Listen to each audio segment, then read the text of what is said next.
Hello everyone, my name is Patel Shivang Kalpesh Kumar. I am from Shri Swaminarayan polytechnic. આજે આપણે એક વિષય પર ચર્ચા કરીશું જેનું નામ છે સોશિયલ મીડિયાથી વિદ્યાર્થીઓ ઉપર શું અસર થાય છે. આજે સોશિયલ મીડિયાનો ક્રેઝ બહુ વધી ગયો છે. આજે વિશ્વભરમાં 63% વસ્તી સોશિયલ મીડિયા વાપરે છે. આજે આ વખતે સોશિયલ મીડિયાથી લોકોને ફાયદા પણ થાય છે અને ગેરફાયદા પણ થાય છે. ફાયદાની વાત કરીએ તો પહેલો પોઈન્ટ છે કે સોશિયલ મીડિયાથી સ્ટુડન્ટો એકબીજા જોડે કનેક્ટ રહી શકે છે, નવા આઈડિયા શેર કરી શકે છે, નવી ઇન્ફોર્મેશન મેળવી શકે છે અને શેર પણ કરી શકે છે. આજે આ વખતે સોશિયલ મીડિયાથી તેમની ક્રિએટિવિટી, આઈડિયાઝ એ બધું શેર કરી શકે છે દુનિયાભરની ઇન્ફોર્મેશન આજે સોશિયલ મીડિયામાં આપણે મેળવી શકીએ છીએ.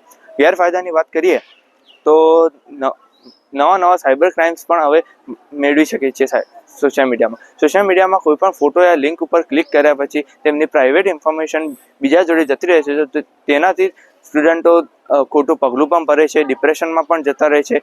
એ બધા ગેરફાયદા છે. Thank you.